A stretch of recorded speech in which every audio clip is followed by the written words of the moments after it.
So our next episode is our 100th episode? Yeah, 100. Wow. I've been at this for 2 years, and we're already at number 100. Well, what would be a good movie? Like The Godfather? That'd be a good movie, That'd be right? really good. I don't know. I feel like it's expected. What's something that could be what's better than The Godfather? What could be better than The Godfather? Yeah.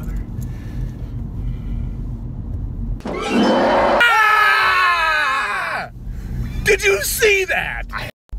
So our next episode is our 100th episode? Yeah, 100. Wow. I've been at this for 2 years, and we're already at number 100. Well, what would be a good movie? Like The Godfather? That'd be a good movie, That'd be right? really good. I don't know. I feel like it's expected. What's something that could be what's better than The Godfather? What could be better than The Godfather? Yeah. Ah! Did you see that? I went from night to day all of a sudden. Isn't that crazy? It must be daylight saving time or something. Yeah. What's that on the road? Sneak previews Michael Medved calls Harry and the Hendersons a delightful romp, a funny, touching, classy piece of entertainment, a hit the size of Bigfoot. Definitely going to go see it again. It was absolutely amazing, and it's hysterical. David Anson of Newsweek says, Harry is lovable, a surefire scene stealer. Funniest movie I've seen in a long time. You walk out of there feeling good. It was great. I loved it. Harry and the Hendersons is great. Harry and the Hendersons, rated PG, now playing at theaters everywhere. Ba ba ba ba ba ba. Yay! Oh, pull back a little bit. Pull back a little bit. What do you want me to do? I wanted to show people my Mario drawing. Are we really doing Copyrighted. this? Nintendo copyright. Oh, God, we're taking it down. Oh, no. Yeah. Perfect. 100th Hey, cue the applause. Come on. Oh, applause. well, Yay! 100th episode. I need to make that come out of a different speaker. Did not come out. Yeah! There we go. Yeah. 100. And after all these episodes, I still have everything in perfect order. Yes. Well, hey, this is Spark Madness Podcast, our 100th episode. I'm Matt, that's Ben, and that's Aaron over there. So we teased this last week, and there really was only one movie we could ever do for the 100th episode. It was decided long ago. Yeah, and why was that, Ben? Because it's the greatest movie in the history of mankind. And Sasquatch kind, too. Yeah? Yeah. Yeah. I wholeheartedly agree. Have you ever carved a Sasquatch before? You know, you could put a little jack-o'-lantern in it. You know? Yeah. Those Sasquatches. I prefer spaghetti Sasquatch, Yeah. but... Funny stuff. The Native American. We've gotten called so them- much better after 100. Yeah, that's true. The Native Americans called them hairy men. Is that so? We are off to a blazing start. No, Ben, if you could expound on that. Yeah, what do you mean about... Do you remember yeah, can you dig yourself out of Do you this? remember where I've got a shovel in somewhere. Deliverance when John Voight jumps the shark and then the Sasquatch comes? And then the Sasquatch says, "Hey." And, What is and happening? he tried to shoot him with an arrow. And the Sasquatch is wearing leather pants. And he said, "You got a pretty mouth, John Boy." And the arrow backfired on him. But ricocheted, hit him back, and he had to pull the arrow out. Oh, my God. This is going to be the episode. Huh? This is going to be our 100th. This is going to be the one that ends us. But it was all just saved by Burt Reynolds. He saved everybody. Yep. Yeah, from the Sasquatch. When he told him to sit. It was an inbred Right. Sasquatch. It's one of those Appalachian. Appellation? Yeah, those Yeah. Appalachians. Like, it was playing the banjo when they ran up on him. Yeah, he was a very talented Sasquatch. Yeah. Let's All get right, on let's track. Let's start this episode. Well, I don't really know how to go about this because I'm actually afraid to be critical. Oh, I don't care. But Harry and the Hendersons, like, this is the very first day I met Ben, like, what, 5 years ago? Yeah. I think you brought up Harry and the Hendersons. I'd never seen it before. And you It wasn't the first day. It was pretty soon. It was after. like the first and a maybe the half second day. It was Sasquatch Day. Yeah. When they brought it up. But you were, and once I told you I hadn't seen it, you were like No. relentless in letting me know I should watch it. No, this is how it came up. There was another guy that we worked with. He's been on the show, Jake. Yeah. Yeah. He was talking about how great Lost in Translation is.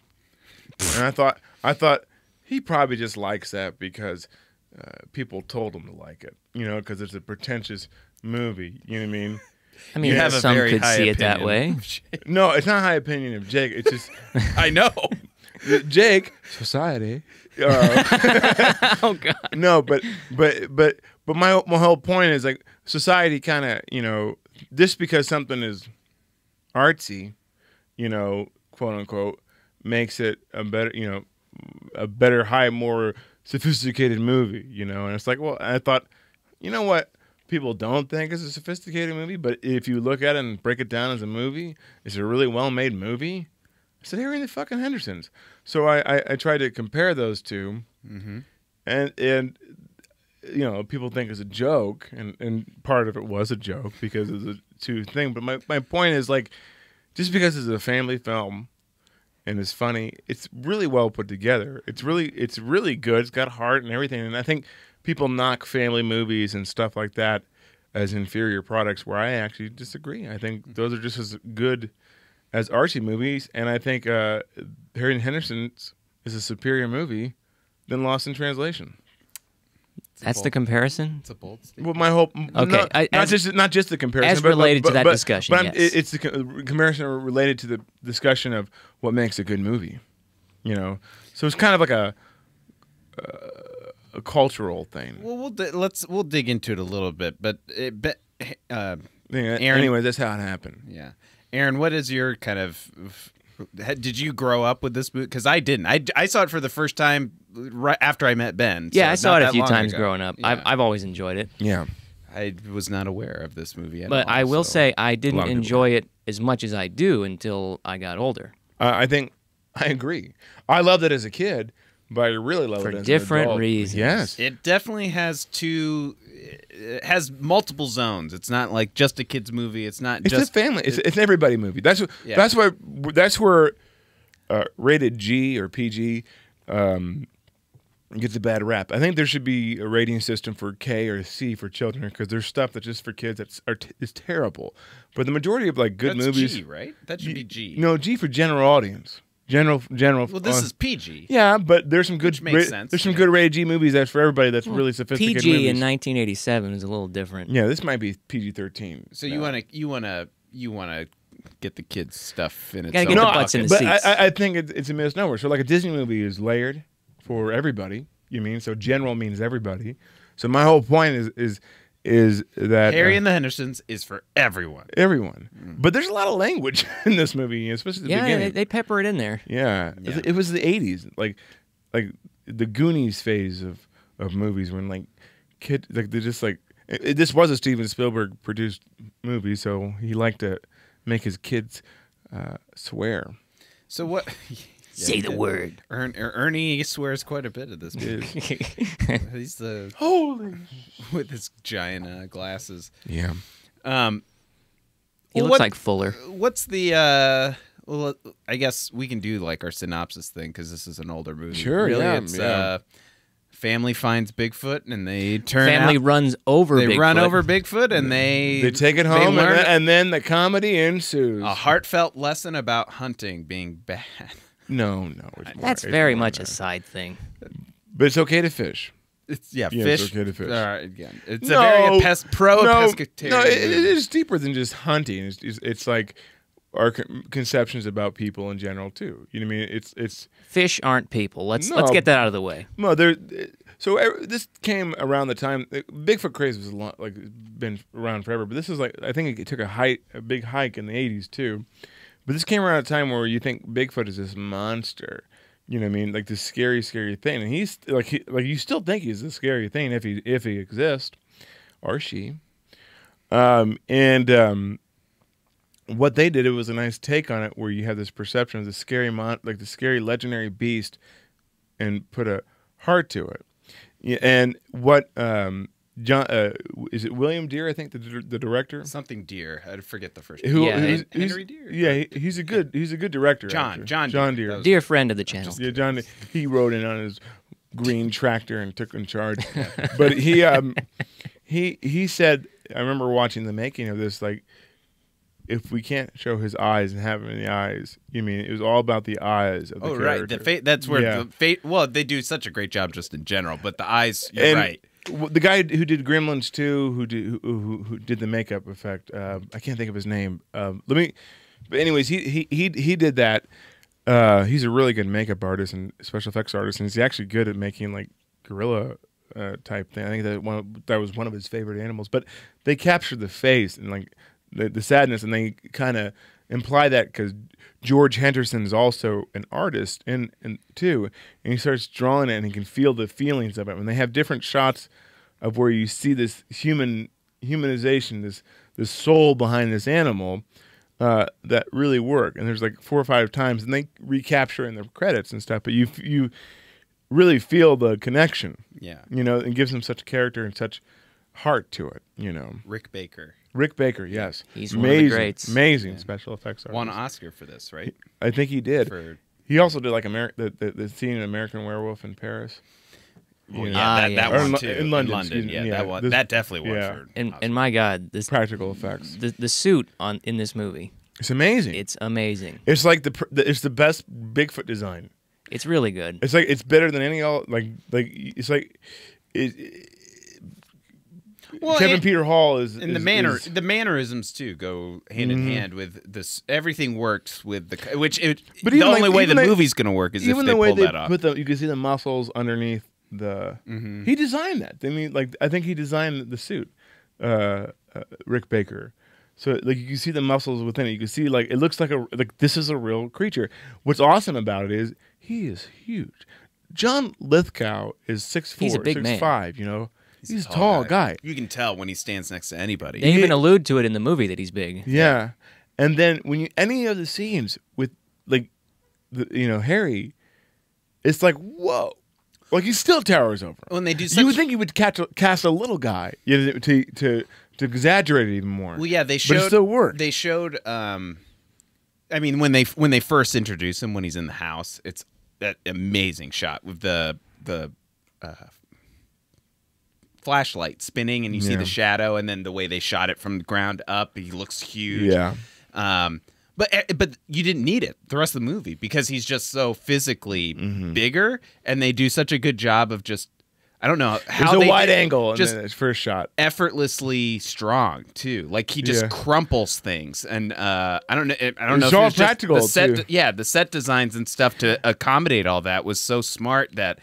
He flings a fridge across the room when he just like barely touches the hallway. The fridge over getting thrown around was a favorite. Yeah, like they did a really good job of just things you wouldn't really think about, but it conveys so much just in that action. What if they would have made Harry and the Hendersons today? They probably would go complete CG, and it wouldn't be very good. It wouldn't be very good. They movie. definitely would go CG. It would be terrible. Sure. Well, like here's the closest example I think that they did with that is that new Beauty and the Beast movie where they made him CG. Right. And he looks so bad. It's bad. Yeah. It so looks fake. Bad. Yeah. It's terrible. You know what I mean? And it's like they probably would have shot this whole family movie in a green screen house. Absolutely. Probably. But like there's still room for practical effects like that. There's still demand for it, I think. And what's funny is they talk about so the Yoda from The Last Jedi, they went back and remade the puppet, and it's not nearly as good. They said they didn't know how the foam was made, and Rick Baker talks about the special foam that he made that like it's like a secret recipe that was there was certain all these secrets of the trade have gotten lost. Well, and you can tell so it's kind of regressed. Practical stuff like that. Well, other than the Jim Henson I'm studio. curious what you guys both think about this because I don't want to crap all over green screen special effects. No, movies there's entirely. nothing wrong with it. But I hate it. There's something to be said. Not done right. There's something to be said for a movie with supernatural or I don't know where you could very easily rely on special effects. Yeah. to like make movies like this. I don't know if there's movies like this just in general where you merge. It's almost like everything has to be so genre specific that if you do bring in like family drama where someone has to be a wizard or I don't know, something like that, they're gonna just go straight. Like it's gonna look very obviously fake special effects. The only movie I can like, tell that is very like that, where it's like magical, like even more so than this movie, and it did cost them a lot of money to make it, was The Labyrinth. Yeah. Yeah. You mean like, did we do The Labyrinth? No, we need to. We absolutely need to. But like where it's like, boy, this movie would suck. That'd be a really good one. Yeah, that'd be a good one. Just to make it in that alone. But like, yeah, it's just the best marriage I think of practical and digital is the original Lord of the Rings. So good. Oh yeah. You know, I think Not this, huh? Well, no, but there's no digital in Harry Hendersons. I don't think. Maybe the titles are. We don't know. The opening credits. And, I believe I saw some there were illustrations at the end. There was some rotoscoping. It's unlikely. It's unlikely. There was some rotoscoping at the end. I don't want to get too far because we've got a couple requests here. Our old friend guest Chauncey wants to know if Ben can do a Harry impression. Let's see. Can you do the siren? No, it's too loud.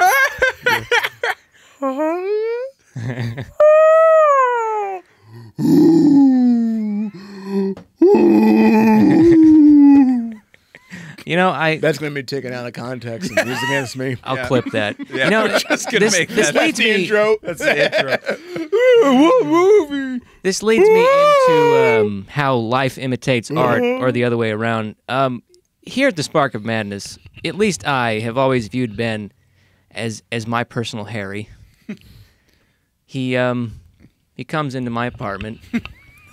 He breaks my plates. And then he gives me this smile, and I love him. There it is. Sit. You taught him how to sit? Aaron, so part 2 of the request is if you have a good John Lithgow. Not one that I'm comfortable doing right now. It's from Dexter. He doesn't say Harry. He says it's almost like Harry. Harry. You're a wizard. You're a wizard, Harry. Hi, Norm. Yes. Hi, George. My name is George Hen. George Hen. Before we move on from the whole practical thing, I can't decide if this is my favorite movie creature or The Predator. It's so they're both so good. They're both amazing. Same and they're actor. both played by the same guy. Yeah. I think this Kevin is better. Peter. I think his performance in this is The better, performance for in sure. this is definitely more nuanced. This is better. His performance is better. And not just the facial expression either. Just his body movements, I think, are... That's true, but as a makeup design, this is better because the emotion is always there. And if it didn't work, there's no movie. Every time I watch this, I'm astounded at how much emotion they got out of that face. Yeah. And the mouth movements, that's hard to do and make it believable. And just his subtle... Like, he never comes off as pure monster. No. Like, he never comes across that way. Like, it's almost immediate that you feel sympathy for him, which is the whole point. Like, they do such a... And that's in the storytelling. That's not just the costume. As a little kid, I remember the feelings I had watching it for the first time. And I remember being scared because I didn't know what to expect. I didn't know what it was. Like, I didn't see the previews or anything like that. I was real little when we watched it. You're scared of it? At the beginning. Like when he popped over? When they hit him and like he's in the house.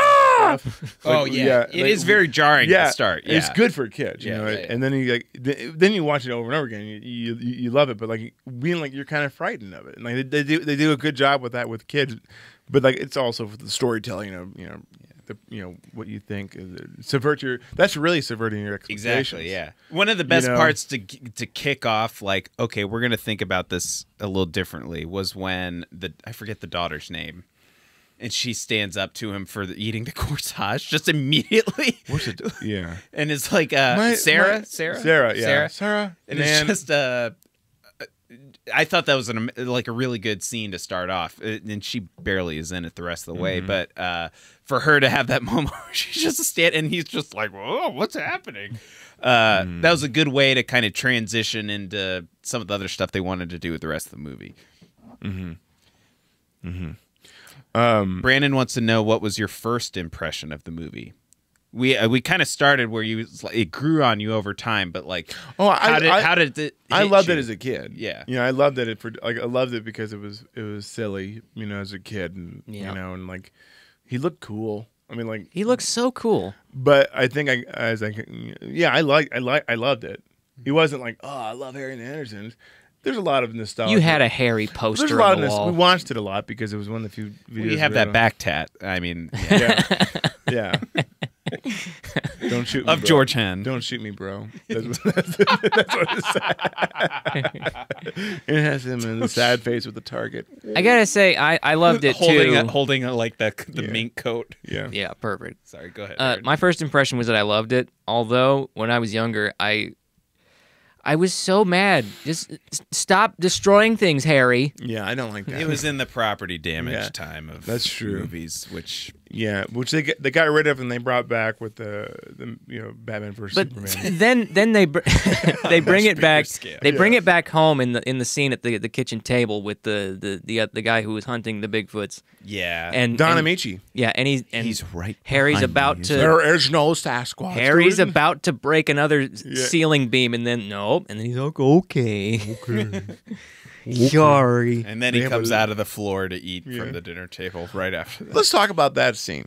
Okay. So in the movie, for people who don't know, Don Amici he's a good actor. He's an older actor. Plays Dr. Wrightwood. Wrightwood, yeah. Wallace Wrightwood, I think is his first name. And Who runs a Bigfoot amusement park up in the mountains, Yeah, you yeah. know. And he was chasing, Bigfoot his whole life, and Jacques Lafour, who's the other hunter, who's a good hunter, been chasing him too. And he went on this Bigfoot craze, and he got, shunned by the hunting community because they thought he was crazy for believing Bigfoot. So they both had Lafour, yeah. So they both, Lafour and Wrightwood, had this whole life chasing Bigfoot, and they can relate to that. But Wrightwood, who is older, is starting, to realize this is stupid. Like he has the doubts now. He doubts. He's just trying to make some money with the attraction. He's like, I wasted my whole life and regret, And he's invited to the Hendersons, and he doesn't know yet that Harry is there, and he's saying, like, I'm going to tell you something, George.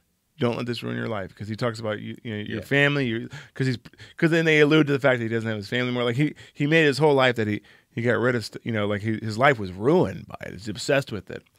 Then when Harry shows up, he's like, wow, my life wasn't ruined. Bye, family. Yeah. yeah.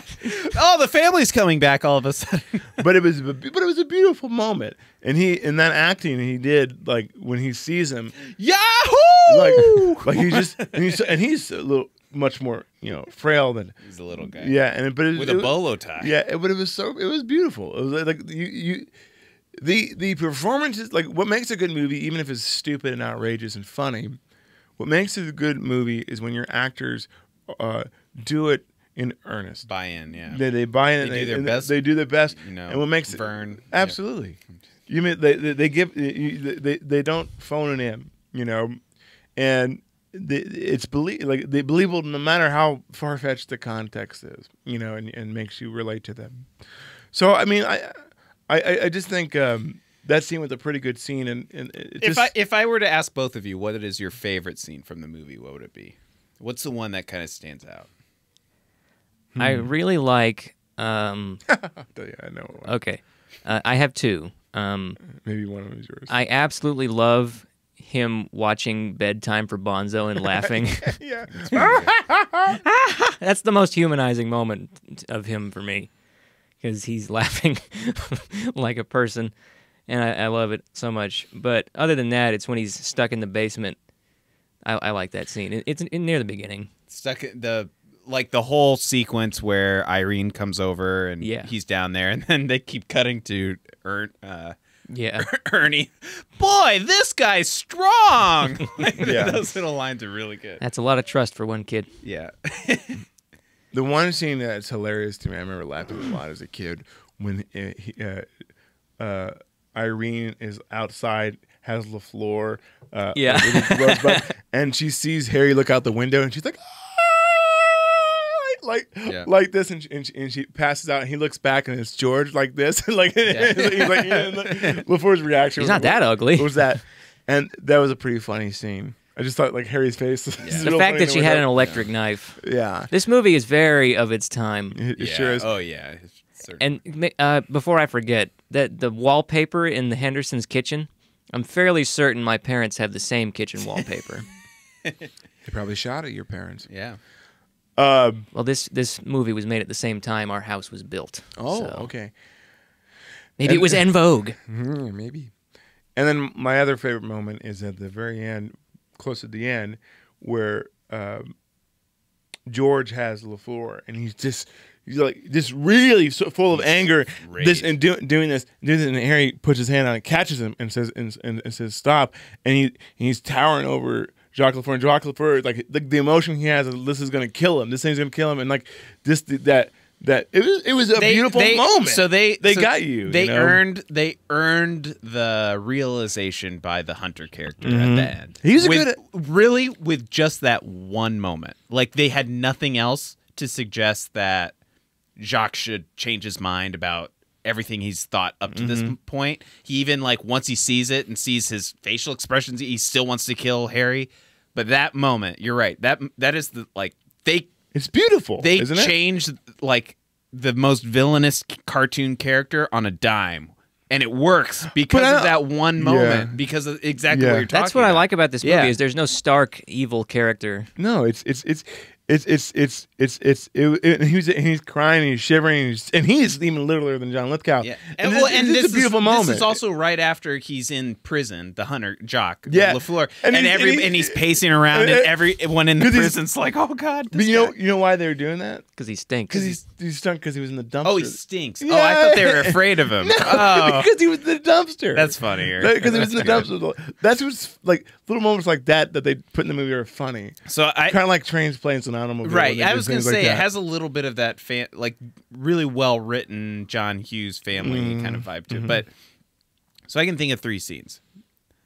Obviously the get out of here, like the can we see we don't want that's you? A good scene, like dude. That's a really good that's scene. Like and they mocked it on 30 Rock. Did you watch that episode? I told you to watch. Of course, I've watched 30 Rock episode. It's called Goodbye, Old Friend. Yeah, you even remember the title of the 30 Rock episode. Well, because it's reference to Harry. It's from the movie because he turns around and goes Goodbye, Old Friend. You know, and John Lithgow has a cameo in that part.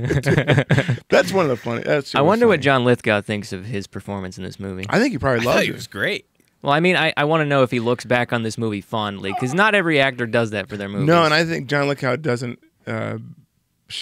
Crap on movies that he was in, like even like stuff that he thought was beneath him. So he's very appreciative. It seems like. So the other 2 scenes I can think of that I really liked. One was so small, but when he's looking at the boiling chicken and then back in the hot tub. I was thinking you can see he's starting to work things out. Like whoever wrote that moment is so like, where would you even think of that? And then the other one was just the start of the movie, really, but specifically the line where John Lithgow realizes what the discovery was, and he just goes, "We gotta take it home." Like this massive thing, and then you see him trying to tie it onto the car. Yeah. It's so good. Yeah. Like the way they kick off the movie is so. It really hooks you in. It starts and stops, and they hit Bigfoot right away. Yeah, they don't. This movie doesn't waste any time. Like, it's really well put together, well paced, well thought out. You know. So we got another question. What do you guys think Ernie turned out as an adult?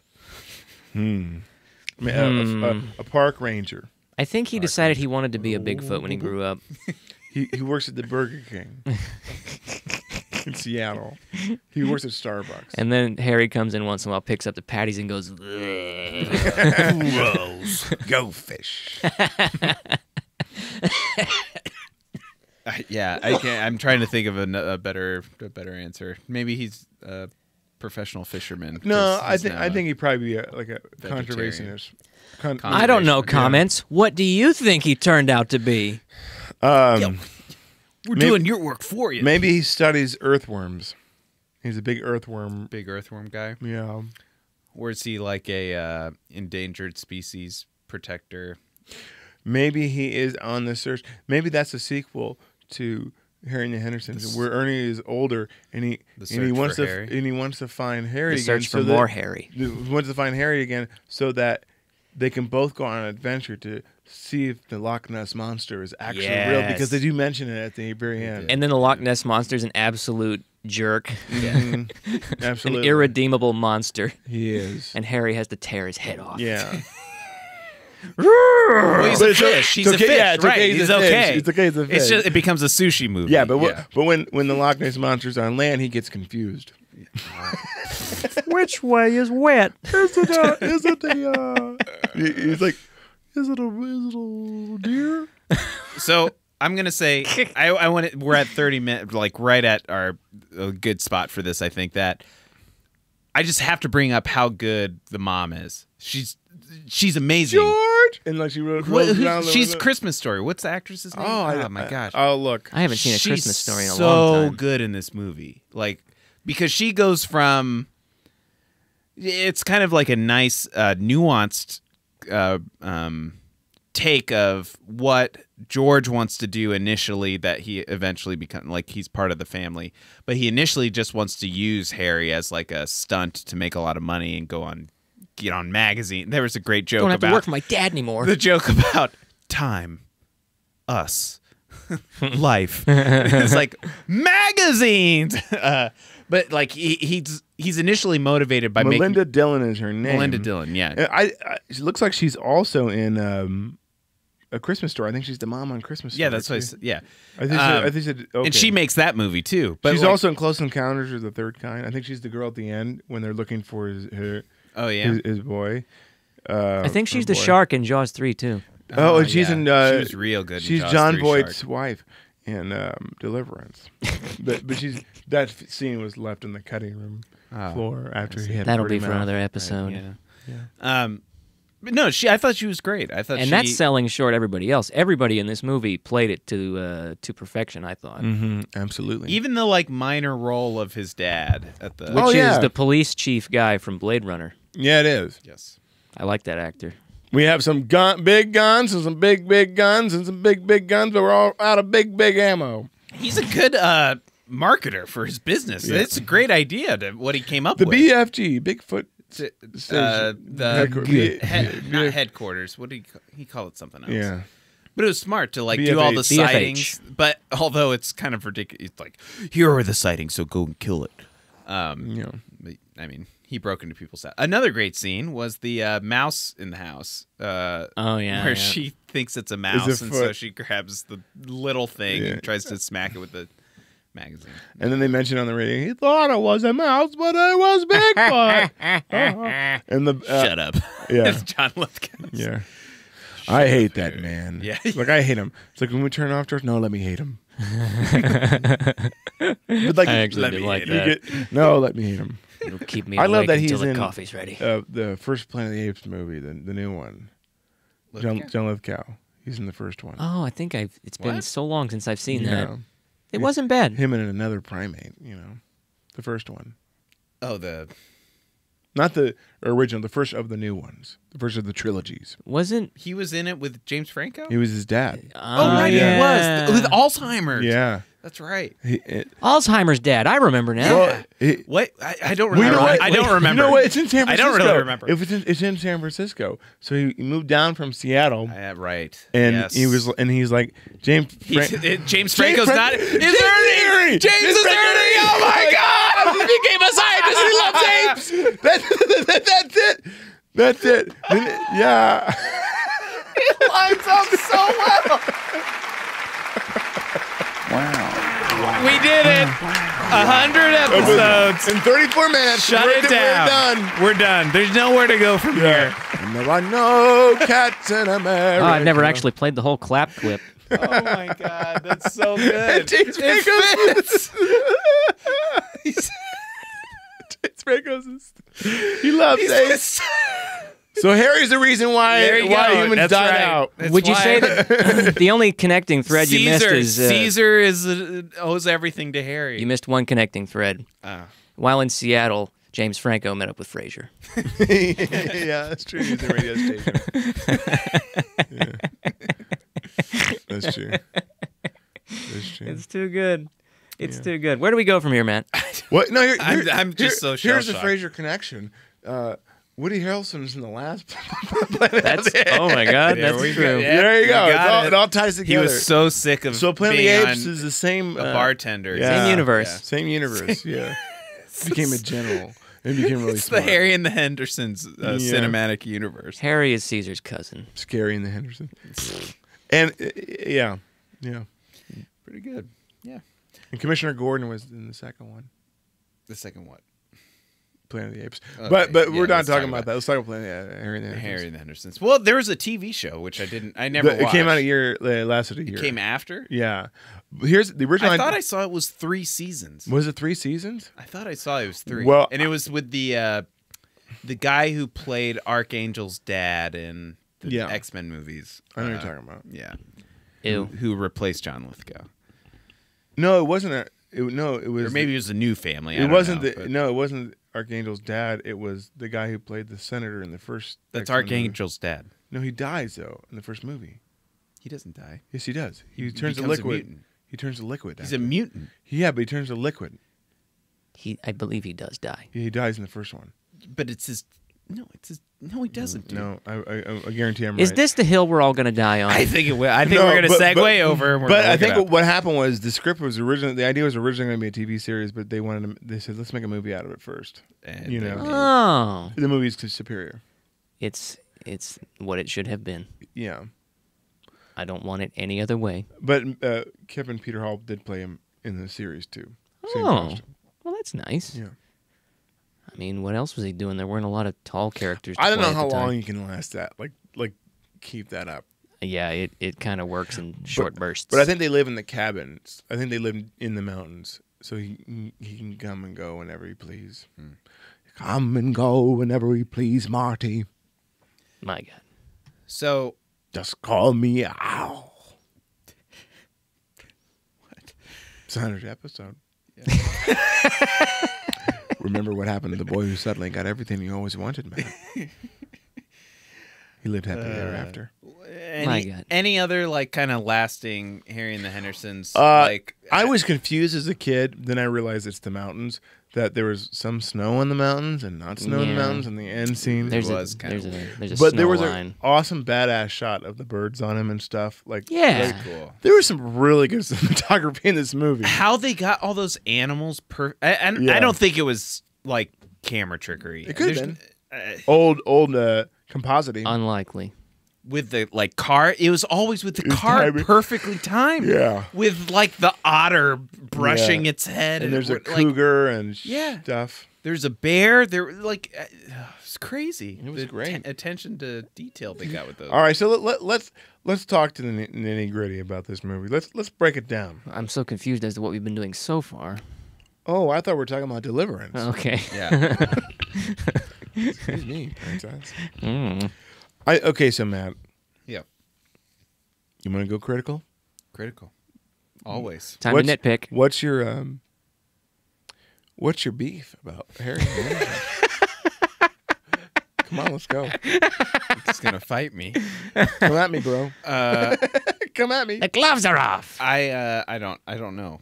I mean, it's hampered just in its scope, but that doesn't mean it's a bad in any way. I can't really think of a specific moment where I'm like, oh, that was kind of dumb. I would say some of the Hunter stuff, I guess, could have been a little bit more. It felt kind of like just sprinkled in because this is the thing we're going to end the movie on, but it worked at the end. So I don't know. I don't like. There's very little to complain about in this movie. I don't know. Maybe the doubt of the. I don't know. It's hard for me. It's hard for me to even come up with Interesting. anything Wow. super It specific. kind of falls together pretty perfectly. That's my yeah. There really wasn't anything that was unnecessary. Like, I'm sure it could be improved. I just can't fathom how. Anything can be improved. Everything can be improved.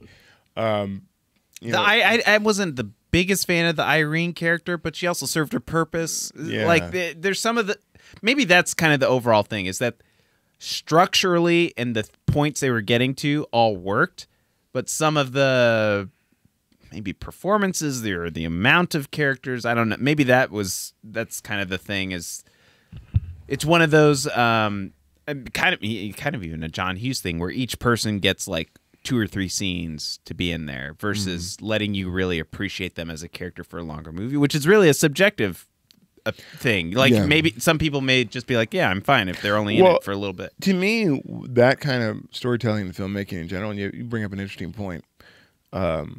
It's like more than just like a one shot, but it's not. It's like right in the middle, which you don't see very often. Well, here's what I think about movies that you tend to like. As I've gotten to know you for these many years, You like crap. Well, there's that, But no, I think when you like everything has to be a super intricate reason, and every character has to have a super interesting point, and combine, which is it's a good storytelling where like you don't, why is that character in there? Where I come from the tie it all in. Arrested Development school of storytelling. I appreciate world building when it comes to characters. There's a world greater than the Hendersons outside of the world, and like you can only see a little bit of the bubble, and you don't have time to even like the guy on the bike, his scene. You know what I mean? Like the way he's in motion. Like see that's a more conventional role. That's a more conventional kind of appearance. Versus, which is fine, yeah. But you can tell that he has his own story that we don't have to know, but we can tell us that it can go off. And I like that in characters. I like that add a little bit, and like they add to the world. Well, they support the story. They support the world. Yeah. Exactly. I think I can kind of nail this but they don't tie into the. Like I get it. They don't need their own art. I'm not saying they need their own arcs. I'm just like no, but I see your point. You know what I mean? Like that's a hard thing to do, to have a character. And if there's no point to a character, cut them. You know what I mean? For the most part, there's no point. But I think these characters had a point. Yeah, they did, and they and some of them even like the stupid it worked. Yeah, you know what I mean? Aaron, what were you gonna say? I said I think I can tie this difference of opinion, not difference of school of thought, shall we say? Ben likes his world building to be implicit. That is to say, suggested, not explained. And Matt, I wouldn't say that you prefer it explicit world building, but it drifts into that territory. Different strokes for different folks. No, you didn't have to say it all. That was implicit. Explicit. Make it explicit. You like how I set you up for that? Yeah, thank you. That was you like how I explained the joke afterwards? Well, made it sometimes I perfect? think the world. Yeah, thank you for explaining. Sometimes I think the world is bigger when you don't explain it because your imagination is more powerful. What's an imagination? And there we have it. That's when you close your eyes and count to 10. Myself, I drift back and forth. That's kind of why I like this group, because I'm always kind of somewhere in the middle of you two. That's true. Very true. Would you mostly agree with me? On this movie, yes. But then again, Matt had nothing to. I really agree nitpick, with so. you too. So this brings us all back to the start of the podcast. Was that when you shared it with me? I was like, "Oh my god, are you kidding me?" You said a tweet on Facebook. It's happening. Yeah. And I was like, I guess I'll watch this. Ben keeps telling me about it. It's this dumb PG family movie about Bigfoot with John Lithgow and this goofy monster, whatever.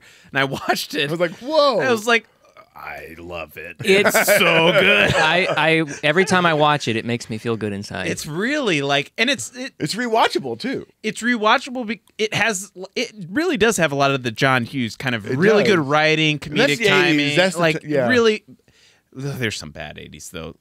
This was really good, and it also had not just a good message, but like kind of a off kilter, but still heartwarming. Like it wasn't one you would have necessarily expected. And maybe I'm just making excuses. But William Deere is a good director. Yeah, he's a good director. I think he understands heart. And I'm going to look up what else he's done. I would be curious if he's done much. We did Angels in the Outfield, which I liked. Yeah, he did that too. Yeah, he did. That was the one where you. That was the one podcast I was wrong about. I can already say that. But you can tell he understands the bigger heart and things. It's like you said, a John Hughes. That's a very good thing. William Deere. He wrote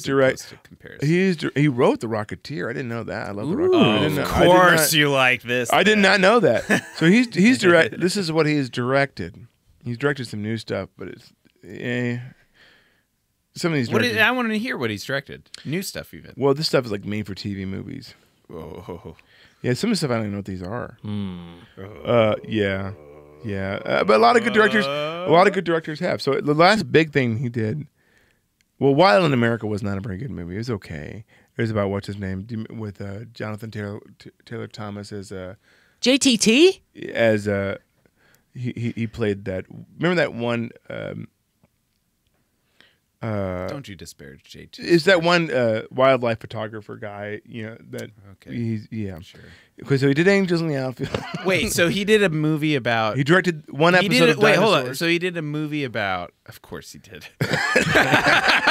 He knows how to use animatronics. So he did a movie about a wildlife photographer in a movie where they went clearly out of their way to shoot scenes where it's perfectly timed of the car with like otters playing around. You mean to tell me he's using his lived experience in his other things? Yeah, impossible. You know, he hasn't really directed a lot of things I'm aware of.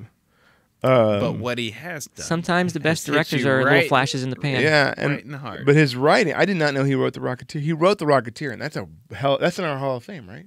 No, we didn't do Hall of Fame for that. I think that was before Hall of Fame was instituted. It should be in the Hall of Fame. I would not. But The Rocketeer is a solid movie. He wrote Harry and the Hendersons. He wrote this script, and he wrote a movie called Elephant Parts. And I don't want to know what that's about. No, But he really hasn't done a lot. No, he's done a lot, but like you could tell he has that understanding. it's I mean, just overall, just general opinion of the movie. Like, I don't know. I don't think we need to rate it. I want to rate it. Let's rate it. We rate everything I don't else. care. Why not? Oh, I'm not prepared to rate. It's 100. one. We're not even doing 10 out of 10. 11 out of 10. It was okay. It was fine. But overall, though, like we kind of hit the. We forgot the best part. What? The end, the song at the end. That's the best part. Because who sings it? Harry sings it. No.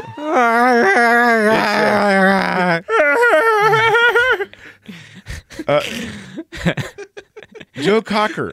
Oh. Joe Cocker sings the Harry and the Henderson theme. Are you kidding me? No, I'm not. That's pretty that's good. that's precious. Love lives on. You remember Joe? Do you know who he is?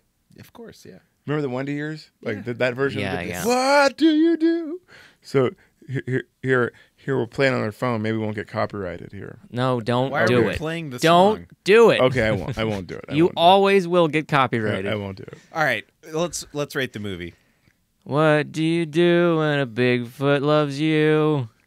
You tell him to sit down and sit. Okay, perfect. Are we rating now? Step.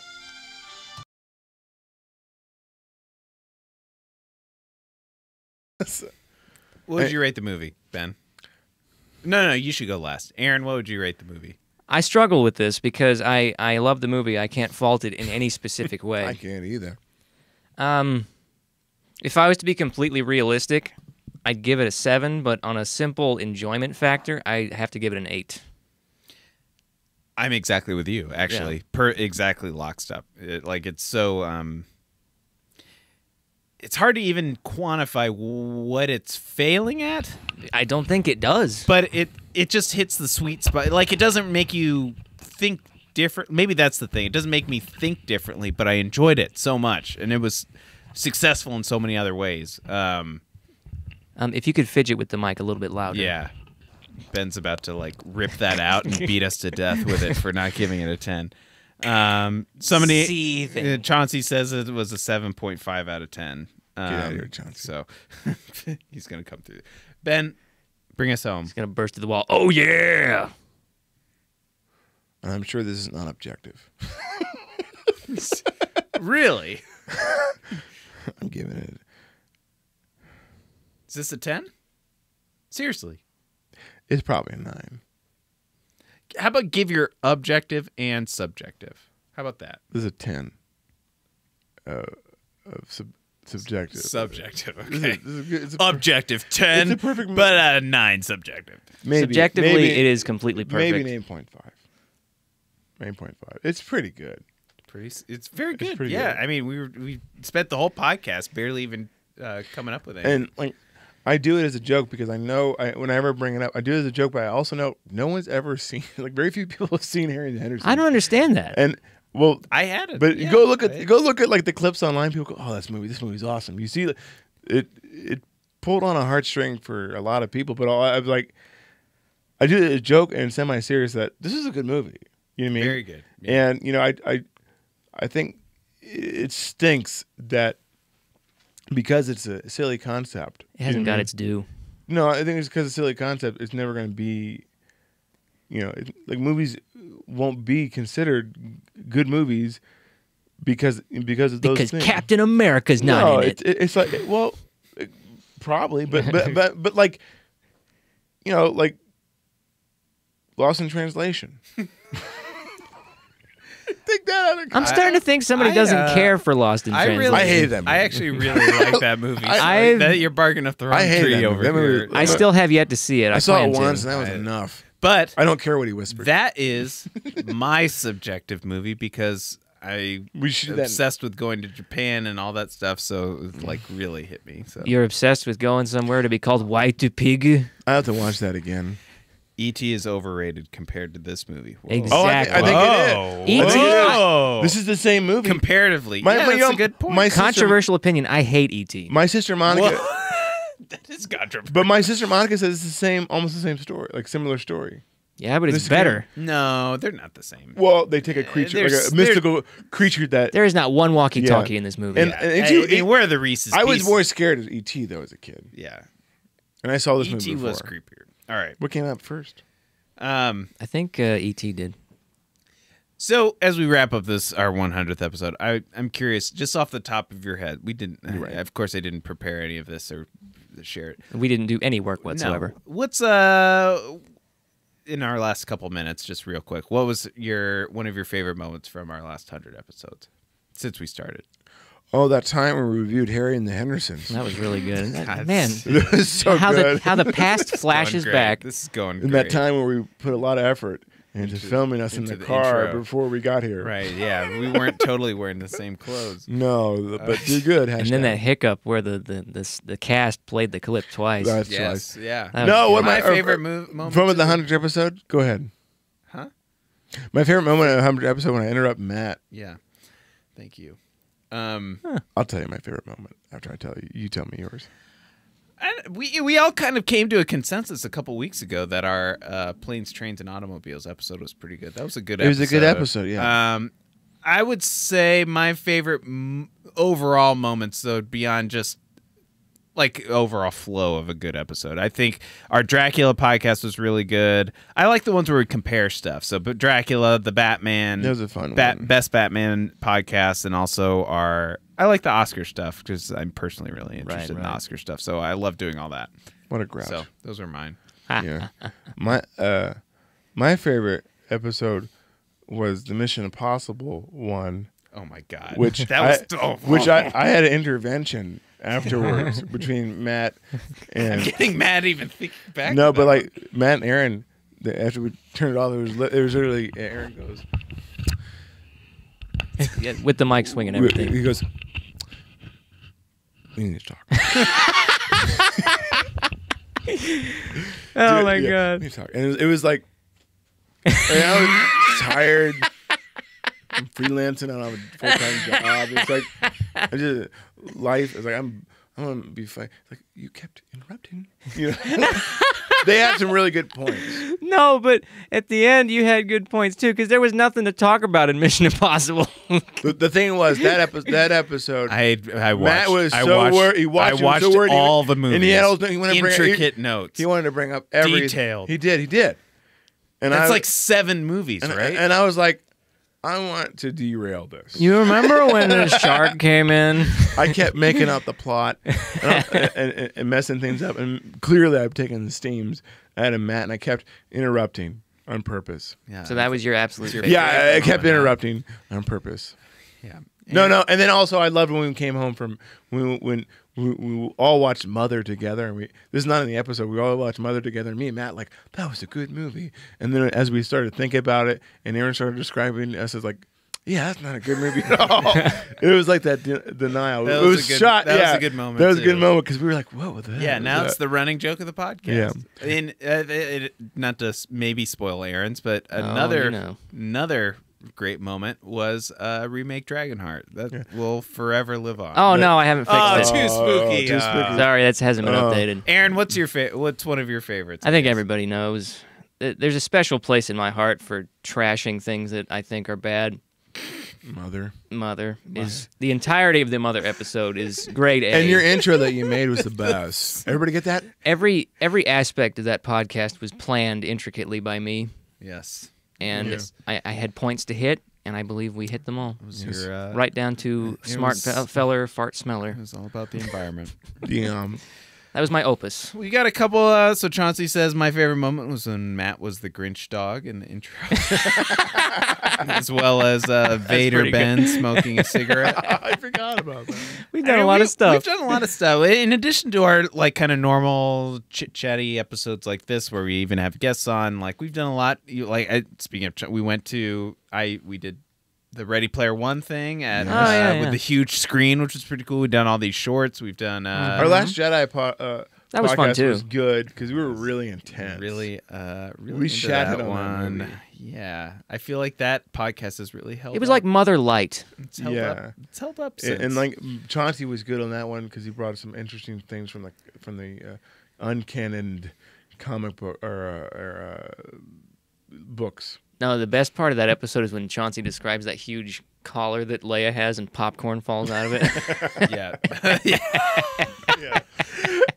yeah, her mask and This is turning into the Chris Farley show. yeah. You remember that Yeah, that one probably. time Yeah, with the that's cool. popcorn?